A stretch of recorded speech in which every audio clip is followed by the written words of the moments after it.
오늘 설교 제목이 되찾은 조국, 살아갈 조국이란 말씀으로 광복절의 의미를 역사를 통해서도 성경을 통해서 차분하게 한번 말씀을 전하고자 합니다.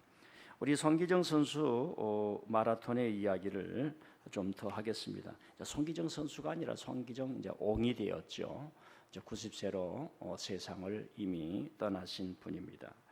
아까도 말씀드렸지만 1936년도 이 베를린 올림픽은 히틀러가 등장해서 독일 민족의 위대성을 전 세계에 전하고자 했던 사람입니다. 이 영상을 찍은 사람이 여잔데요. 그때 당시에 카메라 신기법을 가지고 인간이 가지고 있는 독일의 육체의 위대성을 찍은 겁니다. 이제 그 사람이 히틀러에 이용을 당했지만은 편집이나 이 촬영이나 영상에 있어서는 역사에 있어서는 아주 위대한 여성입니다. 손기정 선수가 이때에 세운 기록이 세계 신기록입니다. 2시간 19분 19초입니다. 황영조는 2시간 13초 13분대였죠. 예. 한번 질문을 해보겠습니다. 지금 전 세계에서 마라톤을 제일 잘하는 선수가 누구입니까? 저와 여러분은 그냥 텔레비를 보면서 그림만 보는 거예요. 이번에 일본에서 마라톤 우승자였던 킵초케라고 하는 그 선수입니다. 그분은 지금 37살인데 한 7년 동안을 무패입니다. 그리고 올림픽에서 2013년도에 2등을 빼고는 계속 3회 1등을 즉 금메달을 차지해 온 선수입니다. 이 사람이 가지고 있는 세계 신기록이 2시간 1분 9초예요. 그러니까 70년 동안 손기정 선수가 세웠던 기록을 거의 한 28분 앞세운 겁니다. 그런데 이번 도쿄올림픽에서는 그 기록을 못 내고 자기 기록 2시간 1분대 기록을 못 내고 2시간 8분대에 들어온 사람이었습니다. 손기정 선수가 뛰었던 그때는 강력한 우승 후보가 있었습니다. 아르헨티나의 사발라라고 하는 선수하고 다투다가 2등으로 가다가 비스마르크 언덕 독일에서 거기에서 스포트를 내서 우승을 했다고 합니다. 근데 저 영상을 보면 놀라는 것은 마지막 구간에 오는데 100m 달리기로 왔습니다. 제가 손기정 선수였다면 될 수도 없지만 그렇게 이제 연극 삼아서 제가 그 자리에 있었으면 그랬을 거예요. 가슴에는 보이는 건 일장이지만 가슴에는 독일 국민에게 조선 선수라고 하는 그 의미 때문에 힘이 나가지고 막 달리지 않았을까? 여러분들은 주일날 교회 올 때 하나님 아버지 내가 갈 곳은 민들레 교회입니다. 이불을 뒤치고 나와서 몸을 씻고 막 달려 나오지 않습니까? 그래서 이분이 찍은 사진이 유명한 사진이 있습니다. 시상식에 올라간 사진이에요. 근데 여러분 저 사진을 보면은 좀 이제 생각을 해야 돼요. 정면 사진이 아니네. 그러지요? 정면에서 찍은 사진이 아니에요. 왜 그런가 하면은 정면에서 찍으면 일장기가 안 보입니다. 그러니까 옛날에는 금메달을 주는 게 아니고 나뭇잎삭을 줬어요. 월계수 나무. 그러니까 다 면류관은 주는데 머리에 쓰는 건 주는데 이 금메달에게만 이걸 주는 거예요. 그러니까 가린 겁니다. 가려. 기술적으로. 그러니까 저 사진은 물론 일본 기자가 갔는지는 잘 모르겠어요. 허락을 받았을 것 같아요. 옆에서 찍은 사진입니다. 일장기가 보이게. 그래서 훗날 여러분 이 1936년도 마라톤에는 1등을 조선 선수가 있고 3등을 조선 선수가 한 거예요. 3등이 누굽니까? 우리는 손기정 선수만 알고 있어요. 난 대한민국의 역사가 왜 그런지 지금도 의아합니다. 남승용 선수가 3위를 하는 거예요. 그래서 손기정 선수 왼쪽에 있는 사람이 남승용 선수예요. 나이가 같습니다. 24살. 그리고 생일이 한 달 차이예요. 손기정 선수가 10월, 남승용 선수가 11월. 예. 그렇게 해서 했던 사진입니다. 그런데 이 사진을 실을 때에 동아일보에서 이길용이라고 하는 기자가 일장기를 지워서 신문에 냅니다. 그래서 일장기 말소 사건이라고 하는 것이 일어나게 되는 거예요. 물론 저 신문을 신문사를 세웠던 김성수라는 사람이 친일파였지만 그때 당시 저런 정신을 가졌던 기자들이 있던 신문사가 지금은 왜곡되고 변질돼서 조중동이라고 하는 신문사에서 젊은 사람들의 의식 있는 사람의 손가락질 받는 신문사로 변질이 되었고, 방송사 채널 A를 만들어서 왜곡 보도를 하고 우리 머리를 브레인워시하는 그런 잘못된 것을 우리는 보고 있습니다.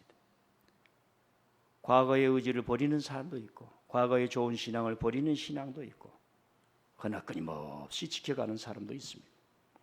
송기정 선수가 그 다음 날 히틀러하고 미연담을 하는 그런 일도 있었습니다. 그리고 일제는 송기정 선수를 보낼 때에 뭐 빨리 가는 게 아니라 저 중국을 거쳐서 그 먼 길을 가가지고 거기까지 가게 했습니다. 근데 저 손기정 선수가 다녔던 학교가 누가 세운 학교냐면 김교신이라고 하는 우리 한국 기독교 역사에서 정말로 위대한 인물입니다. 근데 그분은 젊었을 때 자기가 나가는 교회에 성도들이 분란을 일으켜서 목사님을 쫓아내는 장면을 보았어요. 그리고 일생 동안 교회를 안 가게 됩니다. 그리고 일본의 우츠무라 간조의 사상을 이어받아서 무교회, 기독교의 신앙, 하나님을 믿지만은 그렇게 변하는 사람이 됩니다. 여기서 잠깐 좌우지간 우리 민들레 교회는 장로님들과 권사님 나누시면 신앙생활 제대로 해야 돼요. 목소리 큰 사람이 교회를 흔드는 것 절대로 용납해서는 안 됩니다. 저와 여러분이 정당하게 바르게 할 때 사람들이 그 헌신을 보고 존경을 하는 거예요. 그것이 없을 때 지도자가 어리어리할 때에 신앙도 없는 사람들이 교회에 들어와서 이단 역할을 하고 교회를 뒤흔들고, 교회는 우리는 끊임없이 나가지만은 여기서 헌신을 보고 하나님 앞에 거룩을 배우고 하나님의 말씀에는 내 모든 의지도 꺾을 수 있다는 그런 정신을 배우는데, 교회 와가지고 자기 욕심만 커가고 자기 권력만 커가지고 교회 몇 년 다니다 보면 교회가 다 들여다보니까 나도 이렇게 할 수 있네 하면 절대로 안 됩니다. 그분이 한국 선수들을 데리고 김교신 이분이 일본에 가서 일본에서 예선전을 치르게 됩니다. 원래 예선전에서는 남승용 선수가 더 우승을 했다고 합니다. 손기정 선수보다 시간이 더 좋은 거죠.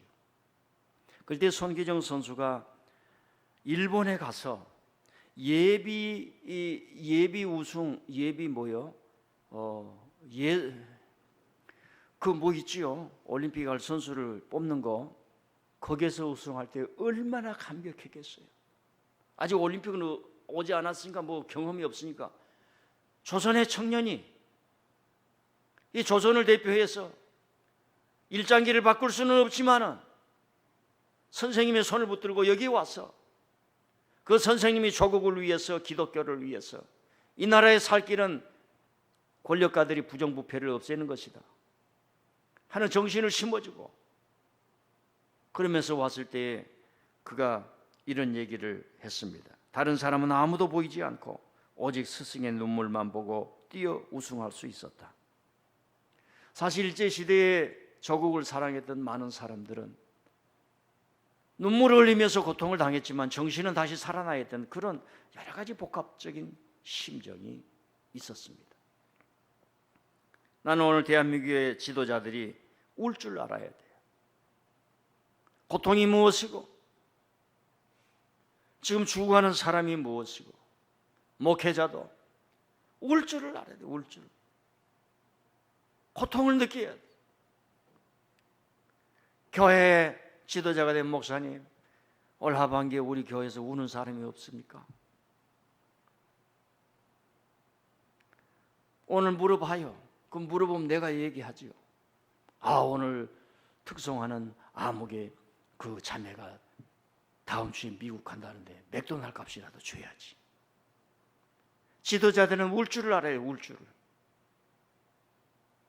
만날 싸움하게 또 덤비는 사람을 포퓰리즘, 인기 좋다고 해서 뽑아놔가지고 나라가 한 번에 절단되는 것을 우리는 얼마나 많이 보았습니까? 이 손기정 씨가요, 오시다가 해방 이후에 여운형 씨라고 하는 우리나라의 많은 철학자들이, 한국 학자들이 얘기해요. 최고의 지도자는 여운형 씨였다.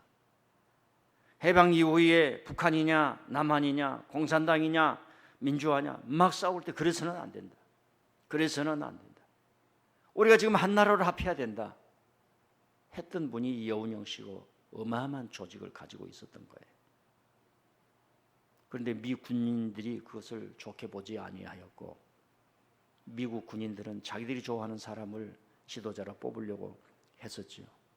그리고 젊은 자객을 보내서 암살을 하고 맙니다. 그 암살을 당했을 때 이 사람의 운구를 했던 분이 손기정 씨예요. 저와 여러분이 여기서 하나 알고 가야 할 것은 손기정 씨가 베를린에서 1등을 해가지고 그런 전적이 없으면 여운형 씨 뭡니까? 이 운구를 했다. 지금까지 자자손손 좌파요 뭐 이런 식으로 넷대를 띄워가지고 제거했을 그런 일들도 있었을 겁니다. 우리가 그런 아픈 세월을 살아온 거예요. 그래서 오늘 우리 시대를 보는 눈을 길러야 하고 무엇이 옳은지 하나님이 다 아시지만 우리는 부족하지만 그래도 자료를 통해서 역사를 통해서 살아온 경험을 통해서 그래도 이것은 좀 더 나은 방법이 아니냐 하는 의식을 우리가 가져야만 된다는 말씀입니다. 아까도 말씀드렸지만 저는 이런 생각을 해봐요.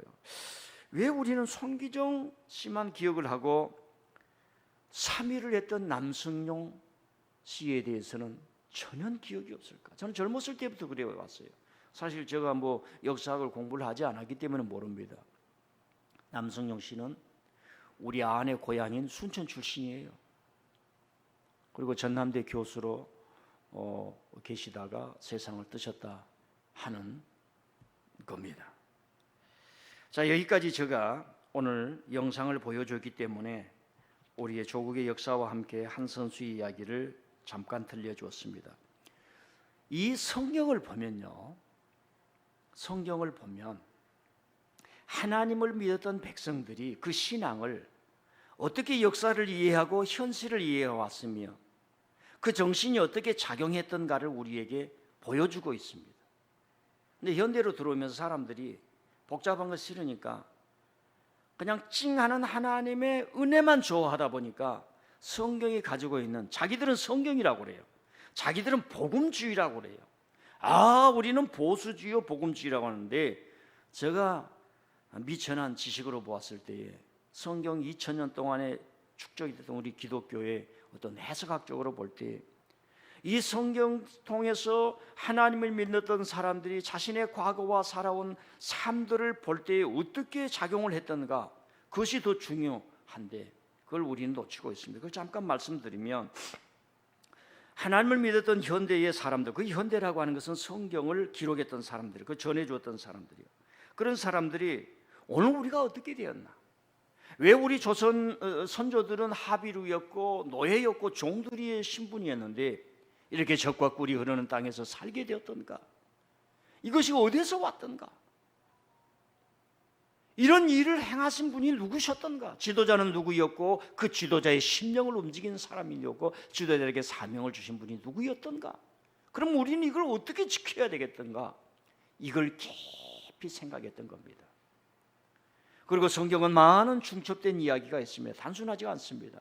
또 그들은 바벨론을 통해서 적과 꿀이 흐르는 땅을 잃어버리고 약속을 잃어버리고 하나님을 떠나버리고 모든 걸 다 잃어버렸습니다. 그때 생각하기를, 왜 우리는 잃어버렸는가? 왜 하나님이 주신 것을 다 포기해버리고 잃어버렸는가? 그리고 우리는 다시 노예가 되고 자유가 없는 사람이 되었는가? 왜 성전은 파괴되었고 그러면 우리는 여기서 무엇을 해야 될 것인가? 그 음성과 소리가 이 성경에는 계속 들리고 이걸 읽는 사람들에게 지성의 양심의 의식에 던지는 소리가 이 성경에서 들리는 겁니다. 그래서 그들은 하나님이 모세를 통해서 우리를 노예에서 거룩한 백성, 새 백성이 되게 해주셨다라고 하는 겁니다.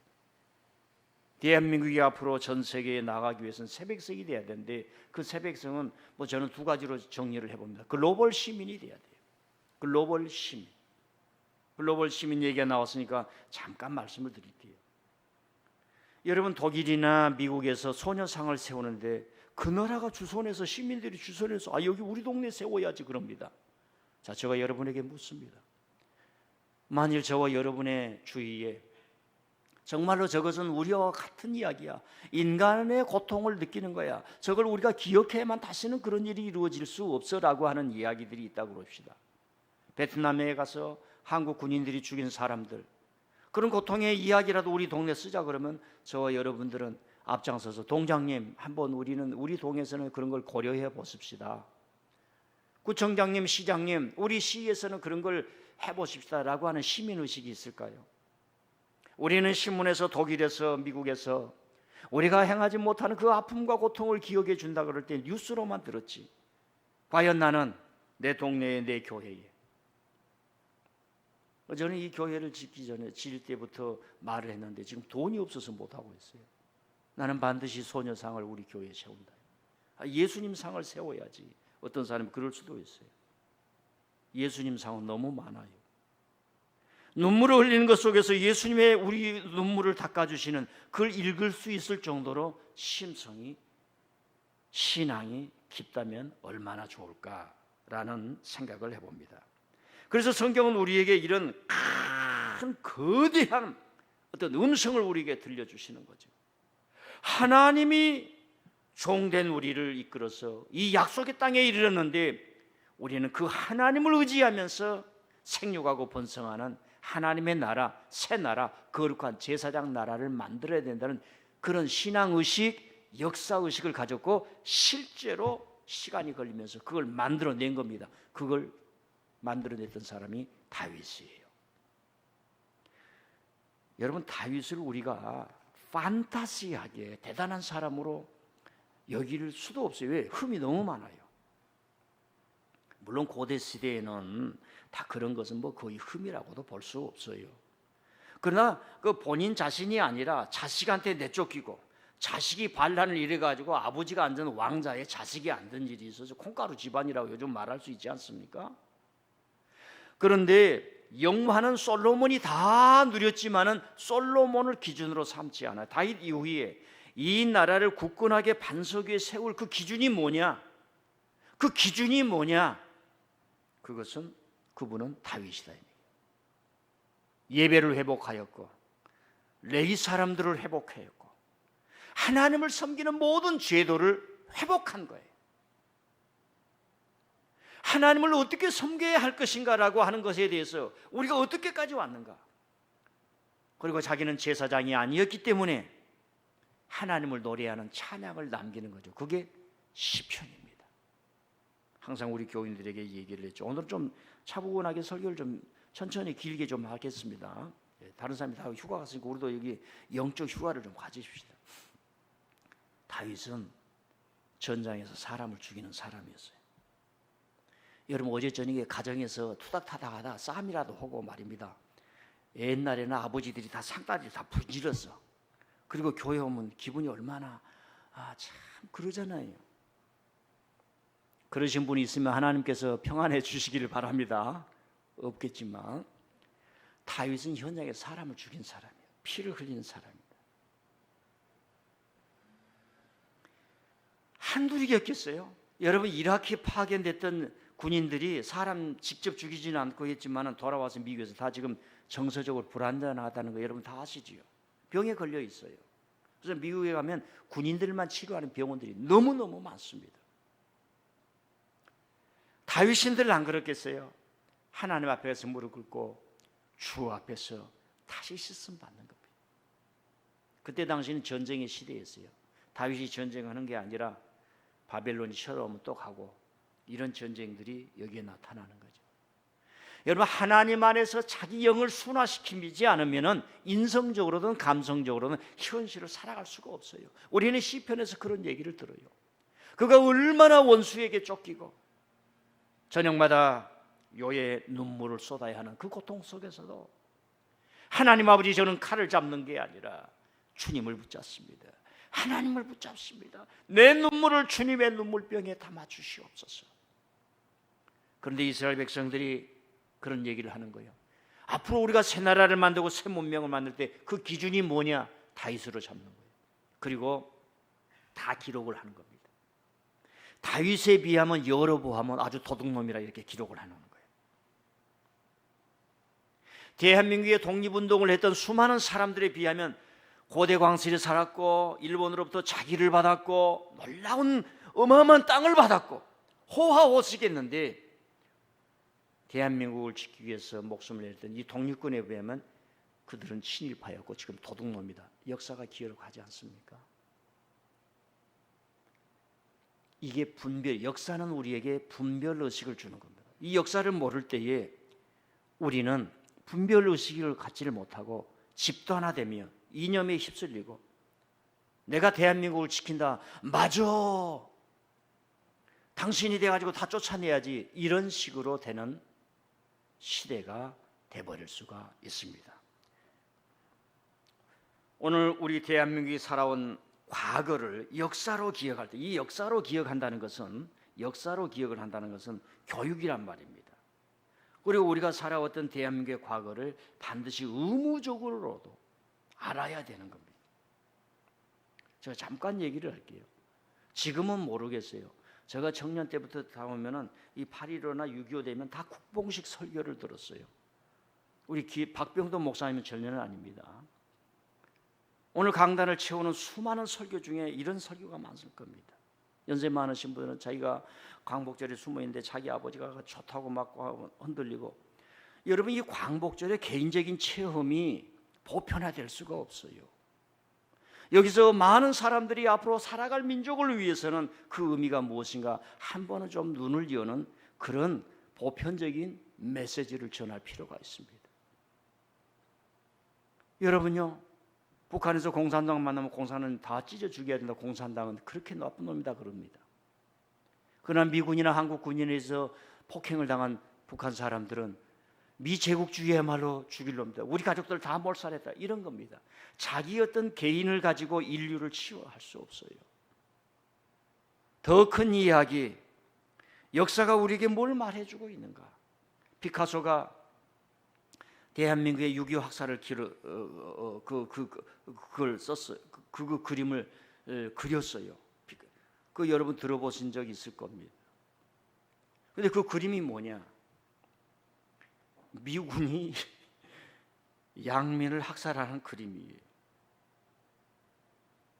그래서 80년대인가 90년대까지 피카소 그림은 대한민국에서 어디 걸어 놓을 수가 없었습니다. 미군이 죽였다, 공산당이 죽였다, 그런 얘기가 아니라 과거에 살아온 역사를 우리가 보는 눈을 길러야 된다는 말입니다. 그런 의미에서 성경은 말하는 겁니다. 하나님이 뭘 해주셨지? 하나님이 무슨 일을 행하셨지? 그리고 우리는 그 안에서 지금 어떻게 살아가지?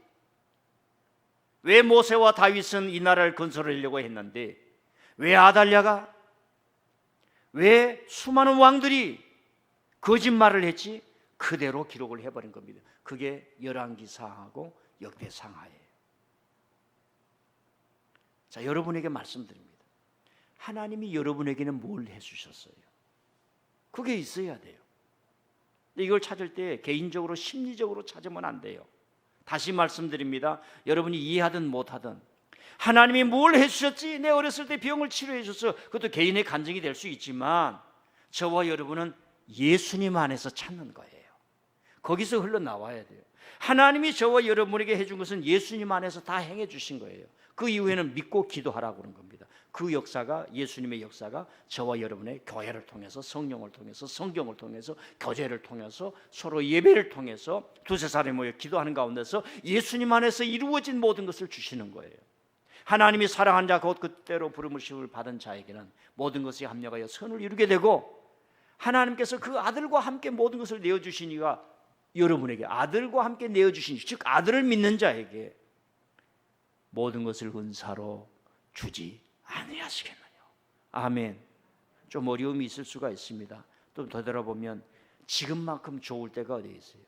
전 세계적으로 대한민국만큼 잘 사는 나라가 어디 있습니까? 여러분처럼 인물이 보송보송하고 대한민국 여군 가면 어서 오십시오 하는 나라가 됐는데 우리가 뭘 불평할 수가 있겠습니까? 한 마디 더 역사 얘기를 하고 하십시다.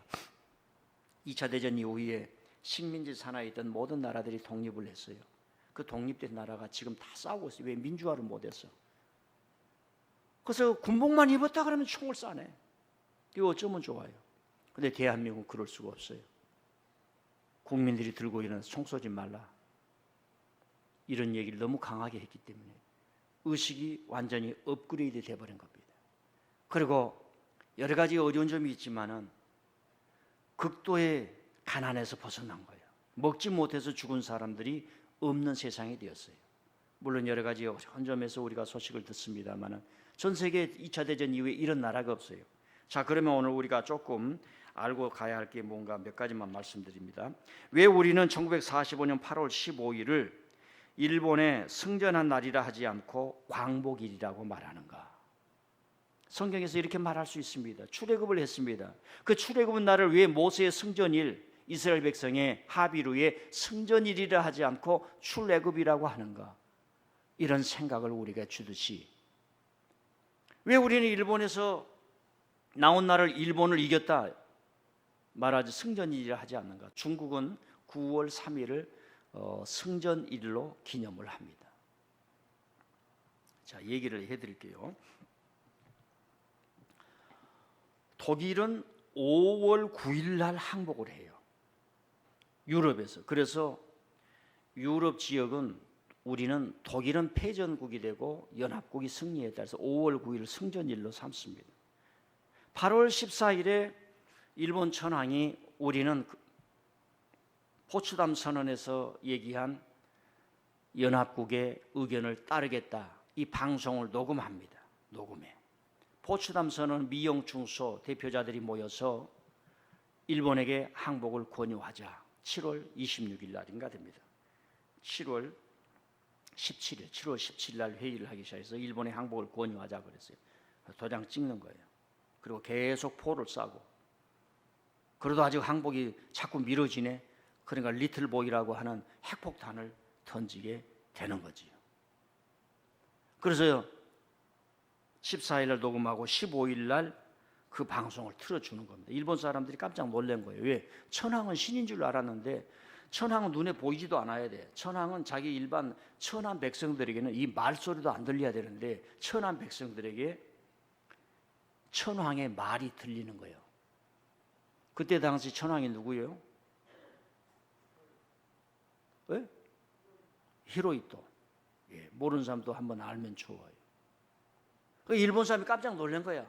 천황은 말소리도 안 들려요. 그러니까 얼마나 우매하게 살아가고 있습니까? 우상을 섬기는 거지요.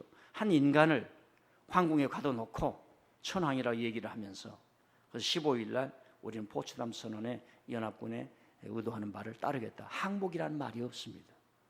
그리고 9월 2일 날 미주리함에서 메가더 장군이 있는 미주리함에서 일본에 항복 선언을 합니다. 사진 한번 올려주세요. 저렇게 사인을 합니다. 저 항복 문서를 누가 와서 사인해야 돼요? 일본 천황이 와서 사인을 해야 돼요.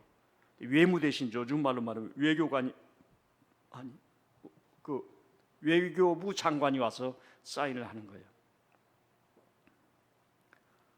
여러분 우리가 일본이 우리보다 훨씬 더 지금 많은 게 있습니다. 그런데 이제 우리가 저와 여러분이 워낙 커가지고 일본을 두려워할 필요가 없는가? 일본은 책임지는 사회가 아니에요. 천황이 가서 사인을 한다든가 이런 사회가 아니에요. 역사를 공부를 해보면 동남아시아 전쟁을 하는데 일본군이 총알에 맞아 죽는 수보다 굶어 죽는 수가 더 많아요. 한번 전쟁을 하니까 이기네요. 그래 계속 막 쳐들어가는 거야. 여러분 군인은 하루 3끼 먹을 거 계속 나와야죠. 어떻게 보급품을 조달합니까? 그게 없는 거예요. 임진왜란 때도 그렇습니다. 부산에 왔는데 보름도 안 돼서 한양까지 와버리는 거예요. 막 아무도 저항하는 사람이 없으니까 막막막 하다가 이순신 장군이 그걸 알고 부산에서 이 서해안으로 보급로가 가는 길을 끄는 거예요. 명랑해전 이런 것들이. 음식을 못 먹게 하는 거예요. 오늘 점심 잘 드시기를 바랍니다. 그러나 보신탕은 잡수지 마시기 바랍니다. 세상이 그렇게 되었어요. 저는 이번 주에 보신탕 집으로 가는 그 개의 눈빛을 보고 가슴이 아파 지금. 이제 우리가 의식을 그 정도로 아이고 목사님 그런 얘기는 하지 마세요. 이제 해야 돼. 네. 그래서 우리는 승전이라고 하지 않는 이유가 이 조선 땅에서 우리 조선 군대가 연합군을 도와서 실제로 전투를 안 했은 거예요. 그러나 많은 독립군들이 우리는 중국에서도 전쟁을 준비했다 했다 했지만 연합군이 안 들어주는 거예요. 그래서 연합군들이 이 독일과 일본하고 전쟁을 하면서 협의를 갖는 게 연합군을 도와서 군대를 동원해서 일제와 독일과 이탈리아와 전쟁을 한 나라만 승전이라고 하는 거예요. 승리했다. 그래서 우리는 승리했다는 말을 쓰지 못하고 광복했다. 우리가 물론 광복을 찬양하고 광복의 기쁨을 누리기도 하지만은 이런 부족한 점도 있다는 걸 알아야 앞으로 어떻게 해야 돼요? 국가가 정말 좋은 일을 할 때 저와 여러분이 이 국가를 지켜내고 참여해야 되는 겁니다. 이번에 우리 코로나 방역은 국민들의 많은 사람들이 잘 따라줘서 그런다고 그러지 않습니까? 아니 미국은 어제도 보니까 마스크 쓰지 말라고 하는 거예요. 미국은 망할 거예요. 왜? 자유를 신의 위치에 놓여서 자유를. 우리는 자유를 억압할 수는 없지만 그 자유의 의미가 무엇인가를 알고 이런 어려울 때 공동체를 지키기 위해서는 이웃을 지키기 위해서는 이 질병을 지키기 위해서는 그 사람들 미시면 이 백신을 맞으면 이것이 들어가가지고 자기가 좀비가 된다는 생각을 다 갖고 있는 거예요. 그리고 정부가 백신 안에 뭐 이상을 넣어가지고 우리를 조종한다 이렇게 이해를 하고 있는 거예요. 지금 한국에도 그렇게 말하는 사람이 있어요. 주로 어떤 부류냐면은 부정선거 했다고 막 하는 사람, 뭐 이상한 사람 있지요. 그런 사람들의 부류를 통해서 백신 맞으면 그런다고. 근데 백신 맞으니까 그럽디까 안 그럽디까? 다들 안 맞으셨군요. 그래서 우리가 승전이라는 말을 쓰지를 못하는 거예요. 그래서 이 광복이라는 말에는 정말로 감사와 은혜도 있지만 이런 아픈 이야기도 있는 거예요. 신앙의 적용으로 저는 여러분들에게 이런 말합니다. 교회에서 무슨 일을 할 때에 조선에서 우리가 총을 들고 군인들이 연합군과 싸웠어야 되는데 왜 못 싸웠느냐? 일본이 너무나 잔인하게 했기 때문에 조선 내에서는 독립운동을 활동할 수가 없어요. 한국 사람들을 통해서 다 감시하게 만드는 거예요. 조선인들을 통해서. 저와 여러분이 그때 살았으면 그 사람들의 끈아풀이 될 수밖에 없어요. 그런 아픈 일이 있었어요. 그럼에도 불구하고 우리가 지금 자유를 얻잖아요. 여기에 큰 의미가 있고 뜻이 있고 그저 그렇게 살아서는 아니 되는 은혜가 있는 줄 믿습니다. 예. 나는 여러분들이 우리 교회에서도 그래요. 뭐 선교한다, 건축한다. 제가 이렇게 강약을 알기 때문에 우리 교인들을 이끌어갈 때 강약을 알기 때문에 참여만 하면 돼요. 참여를 하지 못하면 우리는 승전이라고 하는 말을 쓸 수가 없어. 하나님 아버지, 내가 이 교회를 통해서 나의 삶을 받아주심을 감사를 드립니다. 주님이 나를 불러주셔서 이 사명의 길을 걸어가게 하시는데 하나님 아버지, 이 어려움과 고난 가운데도 이 일을 참여하게 하심을 감사를 드립니다. 두 번째는 왜 우리는 남북이 통일된 정부를 수립하지 못했는가 생각해 볼 수가 있어요. 왜 우리는 통일된 이후에 남과 북이 통일된 나라를 갖지를 못했는가? 그것은 미국 때문에 그렇습니다. 미국이 전쟁을 하면서 미국에서 미 국방성, 미 안보기관, 미 해군기관 이런 사람들이 다 만들어가지고 자기 사무실에 내셔널 지오그래피가 전 세계 지도가 있어요. 한국 지도도 있고 거기다 자기들이 38 어떤 사람은 30 학생들 이걸 읽어보니까 38선이라고 38선이라고 합니다. 그리고 또 815를 읽어보니까 8.15 이렇게 읽는 사람이 있어요. 8.15 광복절 이제 저와 여러분 안 그러지만 그런 사람들이 한둘이가 아니라는 얘기입니다. 근데 역사를 좀 이렇게 아는 것도 중요하지요. 그래가지고 소련이 들어와서 일본 사람 만들어내고 남한은 미군이 일본 사람들을 몰아낸다. 이렇기 때문에 우리가 그것이 고착화될 줄 아무도 몰랐지요. 이건 뭐냐? 우리가 힘이 없었기 때문에 그렇습니다. 저와 여러분은 자기 자신을 지킬 만큼 힘과 지혜가 있어야 할 줄 믿습니다. 여러분이 이 교회에서 마음껏 물고기가 어항에서 시내에서 호수에서 헤엄치듯이 이 민들레 교회에 와서 마음껏 찬양하고 마음껏 기도하고 마음껏 신앙생활하고 그럴 정도의 자신감, 헌신감을 가지실 수 있기를 바랍니다. 제가요 이 설교를 할 때도 이 글자 여러분에게 전한 게 아니라 뭐 이제 목사니까 정신이 있죠. 저와 여러분이 함께라고 해서 함께 이 교회를 위해서 헌신했기 때문에 이 배짱이 나오는 거지. 그저 교회에서 사례비나 받으려고 월급이나 받으려고 그런 정신으로 하면은 여러분의 영혼을 뒤집을 수 있는 말을 제가 하겠습니까? 나처럼 기도해보고 나를 따라오십시오. 이래야 뭔가 좀 힘이 일어나지 않겠어요? 아멘. 우리가 이 조선 땅에서 물론 환경이 어려웠어요. 저 경계선 밖에서 열심히 싸웠지만은 연합군들이 그걸 인정해 주지 않았던 거예요. 김구 선생은 그걸 알고 미군하고 미리 협약을 하고 그 연변에 있는 그 중국에 있는 군대를 독립군 군대를 비밀리에 조선 땅에 온다고 했는데 그 날짜 이전에 광복이 와버린 거예요. 어쩌면 좋아. 그랬으면은 사실 김구 선생이 초대 대통령이 되었을 수도 있지요. 아니면 여운형이라는 이분은 뭐 좀 설명하면은 기독교인이에요. 기독교인. 그리고 여러 학교에서도 교장도 많이 하시고 이제 그랬습니다. 거기까지만 얘기를 하고요. 또 하나는 왜 우리는 미국 군인의 군정 통치를 받아야 했는가? 자, 어제 우리나라가 역사에서 그걸 피할 수는 없었습니다. 좋냐 나쁘냐를 떠나서 남의 나라 군대가 어떠한 나라를 통치를 한다. 이건 있을 수가 없는 일입니다. 그래서 미국 국무부에서 정하고 메가더 포고령 일련을 통해서 9월 28일 일본 거주 하지 중장 그러니까 광복이 되고 딱 한 달입니다. 9월 28일 날 인천을 통해서 서울을 점령해서 메가더가 준 포고령 1호를 발휘합니다. 무슨 중장? 하지 중장. 하지 중장. 중장은 별이 몇 개요? 예, 찾아가 보시길 바랍니다. 소장, 춘장, 중장, 대장 이렇게 나옵니다. 자, 제1조 38도 이남의 조선 영토와 조선 인민에 대한 정부의 모든 권한은 나의 관할을 받는다. 내 명령에 절대 복종해야 된다. 안녕을 방해하는 모든 행위는 엄중히 처벌을 받는다. 영어가 공식 언어이다. 와, 무서운 말입니다. 일제시대 우리 언어를 잊어버렸죠. 메가더는 군사 점령이랑 한쪽은 주인 역할을 하는 것이고 한쪽은 노예가 되는 것이다.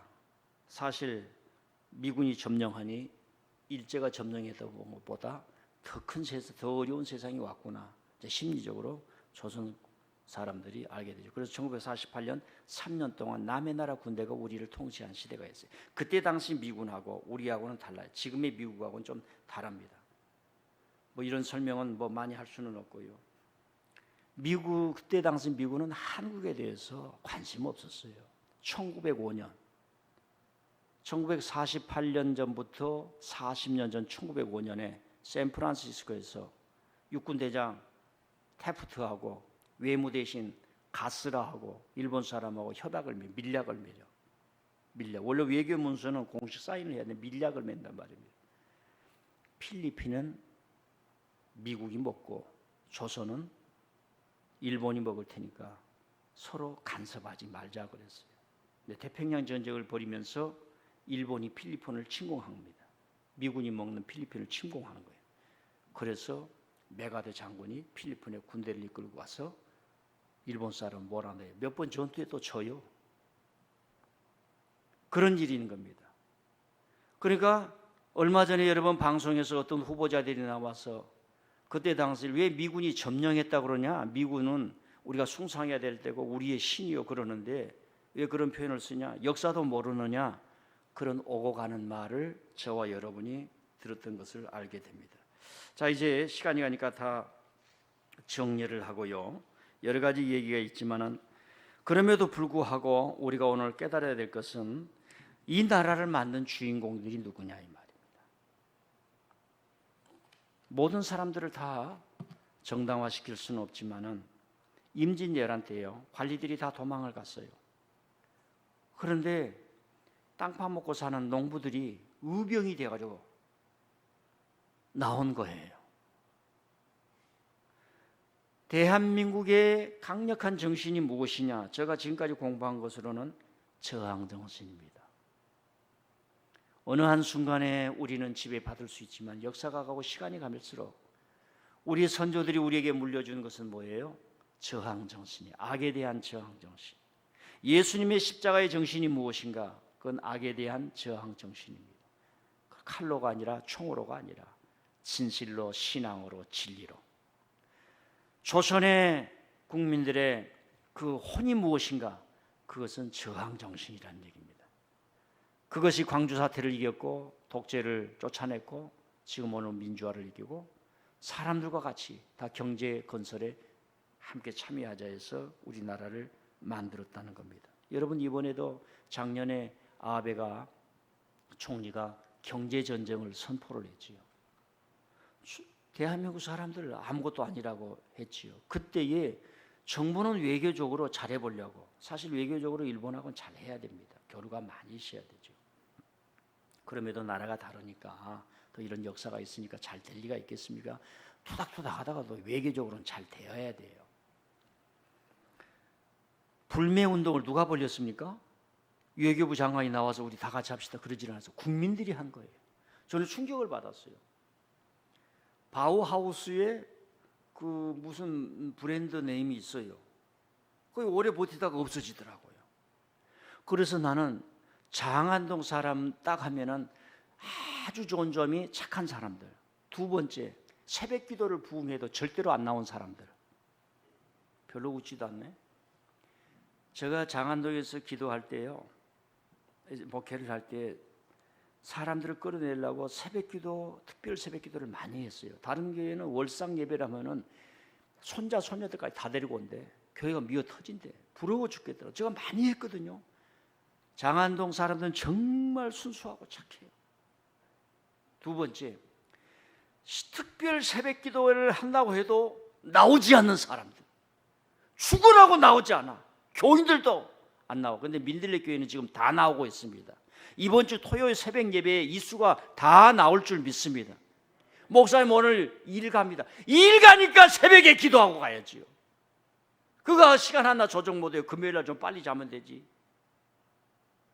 젊으니까 기도해야죠. 20대 기도하면 40대가 보장받아요. 근데 저는 경험으로 알지 않습니까? 20대에 기도를 해놓으면 40대에 보증을 받는단 말입니다. 아멘. 자, 약하고요. 결론을 맺겠습니다.